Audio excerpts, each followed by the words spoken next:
Како и секоја година, и ова година пред се со благослов на нашиот митрополит Повардарски господин Агатангел, ние за самиот ден на празникот Свети Маченик Фанурии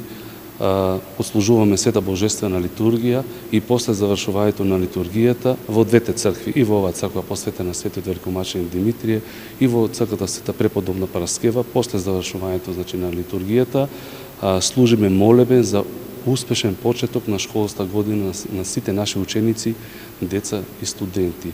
И нормално, после завршувањето на молебниот, како што е традиција и обичај во неколку града кај нас во Македонија, посебно во Прилеп, Битола, Штип, се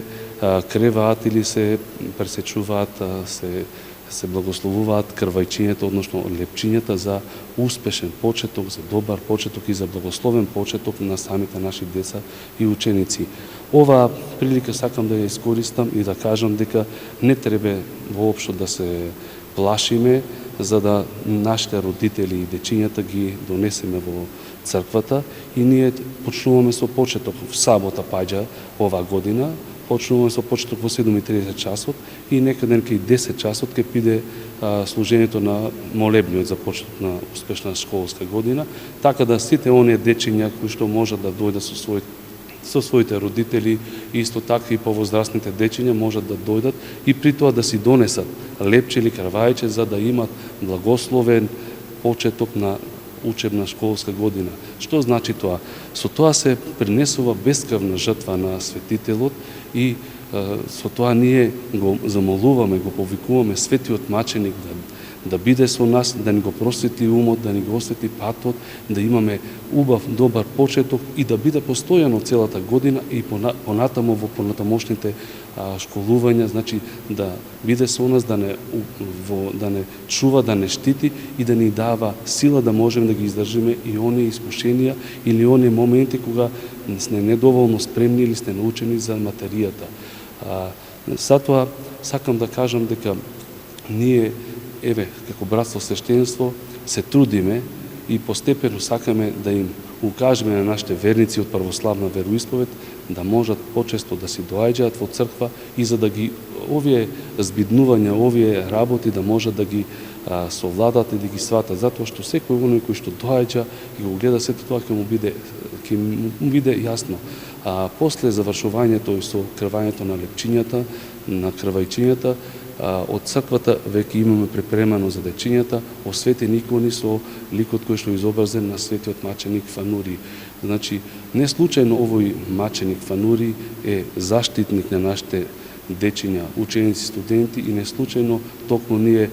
после почеткот, малку неколку дена после почеткот на учебната година, во црквите го служиме овој молебен, за да станат овие дечиња добри лидери, да станат добри родители, да станат честни граѓани, да станат честни родители и на тој начин да може да ја воспитуваат и своите дечиња. Која е поврзаноста на Светиот Великомаченик Фанурии со учениците? Всушност, Светиот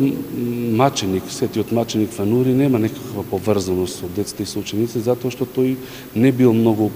образован. Единствено, многу малку се знае за Маченикот Фанурии, затоа што неговото житие било изгубено. Не се знае ни во кое време живеел, ни од кои родители потекнува, ниту пак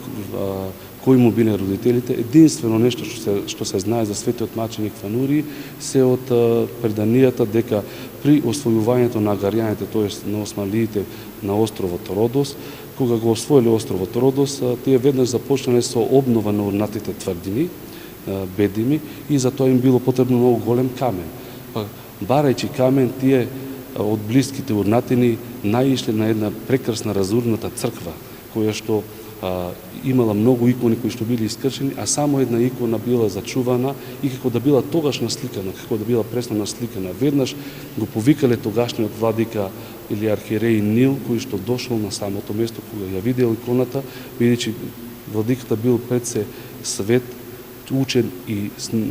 смирен човек. На надписот на иконата пишувало Свети Фанурии и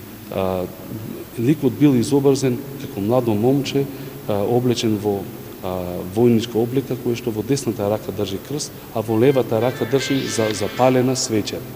И околу иконата значи имало 12 цени од неговото житие. И